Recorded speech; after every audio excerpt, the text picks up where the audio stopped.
Hello नमस्ते बाबा। नमस्कार। यो गर्न लागिरहेको कार्यक्रम चाहिँ खासै के हो यो के भन्छन् यसो आउने नयाँ जेनेरेसनहरूको लागि के भन्दाखेरि हामीलाई थाहा हुन्छ यो कुराहरू कसरी हामीले बुझाउन सकिन्छ मसिनो आउने भावी पिँढीको कुराहरूलाई भावी पिँढीका बच्चाहरूलाई आउने सन्तानहरूलाई के भनेर यो कार्यक्रममा हामीले बुझाउन सकिन्छ खास यसको उद्देश्य के हो?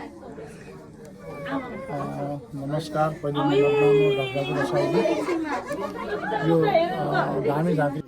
धामी झाँक्री विषयमा यो थोरै म एउटा जानकार त्यति अनुभव त छैन, तर पनि मैले जानेसम्मको भन्दाखेरि कस्तो हुन्छ भने अगाडि सत्ययुगमा यी सबै डक्टरहरू त्यतिखेर कुनै पनि नभएको र वैद्य धामी झाँक्री जडीबुटी औषधिबाट उपचार गरेर सबै मान्छेलाई उपकार गर्दाखेरि भगवान्सँग स्मरण गर्दा भगवान्सँग उपकार गर्दा र मान्छे जाति हुन्थे।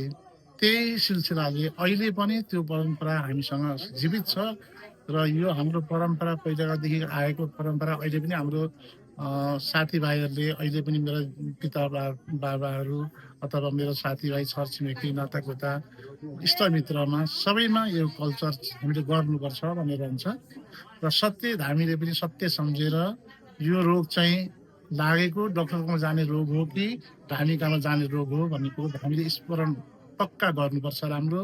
त्यसपछि हामीले गर्ने रोग हो भने बिरामीलाई धेरै साह्रो परेको छ भने हामीले उपचार गर्दा गर्दै उसलाई नर्मल बनाउन सकिन्छ र हामीले उपचार गर्दा अथवा हेर्दाखेरि हामीले गर्ने होइन रहेछ भने त्यो चाहिँ डक्टरकोमा जानुहोस् तपाईँ भन्दाखेरि उनीहरू डक्टरमा गएपछि एकदमै उपचार छिटो लाग्छ। लगन लागेको छ भने औषधिहरू उपचार औषधि खाँदाखेरि पनि उपचार लाग्दैन, औषधि लाग्दैन। त्यो लागेन भने त्यो मान्छेलाई चाहिँ लगन लागेको रहेछ उसलाई चाहिँ भनेर बुझ्न सकिन्छ। त्यहाँदेखि त्यति मात्रै नभएर ग्रह दशाहरू हेरिन्छ, कुन ग्रह लागेको छ, उसको व्यवहार के भइराखेको छ, ती कुराहरू सबै कुराहरू स्पष्ट राम्रो हेरेर ज्योतिषीले देख्ने हो कि धामीले देख्ने हो कि कुनै पनि धामी झाँक्री फेदाङ्ना भनिन्छ, बिजुवा भनिन्छ, यस्ताहरू सबैले कसकामा मिल्छ र हामीले त्यो ठाउँमा पुर्याउन सक्ने हामीसँग क्षमता हुनुपर्छ धामीमा।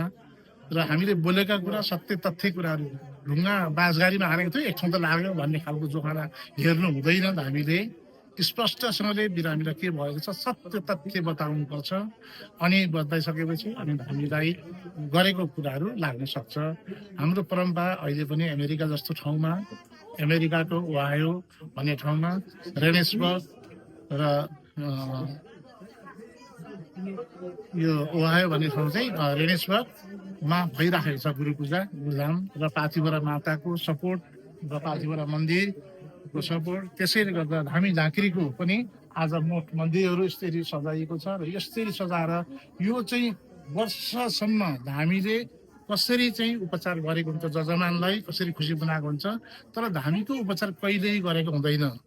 यसले गर्दाखेरि वर्षमा एकपल्ट धामीको उपचार गरिन्छ। यसरी गुरुदान गरेर गुरु पूजा गरेर गुरुलाई पनि पुज्ने दिन आउँछ र गुरुको पनि दिन आएकोले गर्दा गुरु पूजा त अस्ति गयो, यसले त अर्कै दिन बनाएको रहेछ भन्ने बुझ्नु होला। त्यो नबुझिदिनु होला, किनभने कहिले समस्याको समाधान हुन्छ र कहिले गर्न सकिन्छ त्यति राम्रो हेर्नुपर्ने हुन्छ हामीले। त्यसले गर्दा जहिले पनि गुरु पूजा गरे हुन्छ र यो चाहिँ हाम्रो कल्चरमा अहिले पनि छ र पछिदेखि पहिलादेखि भएर आएको, अब पनि यस्तै चलेर जाओस् भनेर यो अहिलेको जेनेरेसनलाई, युवाहरूलाई, अहिलेको युवा शक्तिहरूलाई यो ज्ञान सबैमा बाँडियोस्, सबैमा देख्नु पर्यो।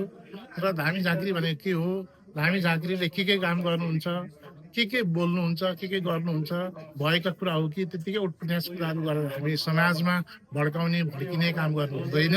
सत्य काम जसलाई जस्तो आएको छ सत्य कुरा स्पष्टसँग भन्नुपर्छ। बिरामी भएका मान्छेलाई घाउ खटेर छ भने पनि नागहरूको दोष देखिन सकिन्छ। घाउ खटेर नाग बर्छायो भने त्यो जाति हुनसक्छ। जस मान्छेले खान सक्दैन, बस्न सक्दैन, सुत्न सक्दैन, रताउने भयो, बौलाउने भयो भने त्यस्तो मान्छेलाई औषधिले काम गर्न सक्दैन।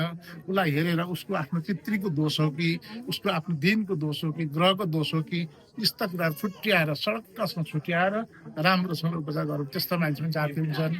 जय जन्म नभएका छन् भने डक्टरमा जाँदा भएन भने त्यस्ता मान्छेहरू कुनै पितृको श्राप छ कि न आफ्नो घरको कुनै देवी देवताको श्राप हो कि भन्ने कुराहरू कसैले बुझेको हुँदैन। देवीलाई कसरी धुका दिनुपर्छ, आफ्नो परिवारको आफ्नो वंशको आफ्नो पितृ देवतालाई कसरी बचाउनुपर्छ थाहा हुँदैन। त्यो घरको मान्छेलाई सबै छोड्दै आएर नयाँ कुराहरू आएको छ। पुरानो कल्चर सबै बिर्सिन थालेको छ। हिन्दू समाज र सम्पूर्ण समाज, हिन्दू यो जाति उजाति होइन, हिन्दू जति सम्पूर्ण समाजले यस्ता कार्यक्रमहरू पुरोहित पण्डित धामी झाँक्री डाक्टर बिजुवानी यस्ता कुरा सबै चिरेर जानेर बुझेर काम गर्नुपर्छ। धेरै लामो शब्दहरू बोल्दिनँ, म भोलि बोल्छु मेरो काम भएपछि। आजलाई मैले यति नै बन्द गरेँ। अहिले चाहिँ यहाँ मान्य गुरुजनहरूलाई चाहिँ यसो भनौँ फुलमालाको कार्यक्रमहरू भइरहेको छ।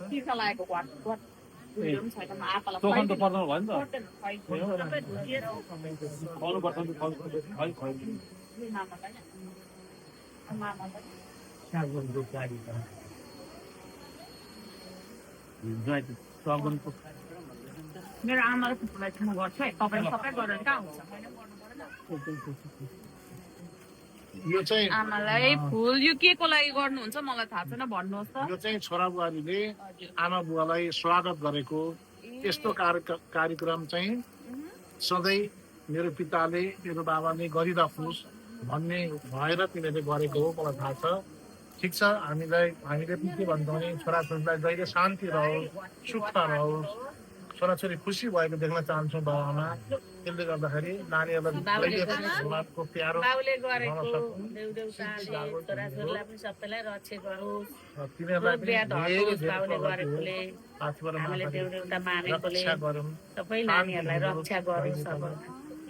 दुःख बुझ्नु नआओस् भन्दै भगवान्लाई सबै अर्पण गर्छु। हेलो एन्ड नमस्ते, म अनिल सासनकर, युएसए अमेरिका कोलम्बस ओहायोबाट। अनि यो कार्यक्रम हुनु गइरहेछ गुरुधाम भन्ने। यो चाहिँ भोलिको कार्यक्रम हो। आज चाहिँ यहाँनिर अब मान्यजनहरू आएर यसो गुरुलाई यसो होइन मालाहरू लगाइदिने कार्यक्रमहरू भइरहेछ आज चाहिँ होइन। अनि हजुरहरूलाई यसको म भ्लग डे बाई डे राख्नेछु होइन।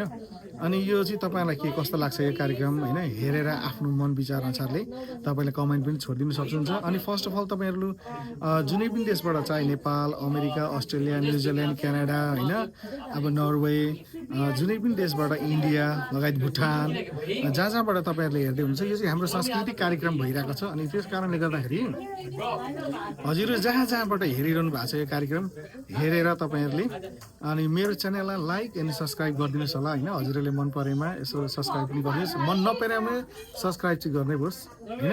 इन्टरनेटको सदुपयोग गरौँ होइन, मजाले देश विदेशमा के भइरहेछ सबै हेरौँ, रमाइलो गरौँ होइन, इन्जोय गरौँ।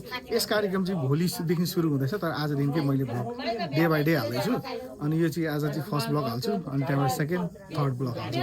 3वटा स्टेप बनाएर हाल्ने म पुरा कोसिस गर्नेछु। अनि हजुरहरू यो कार्यक्रमलाई हेरेर इन्जोय गर्नुहोस् होला।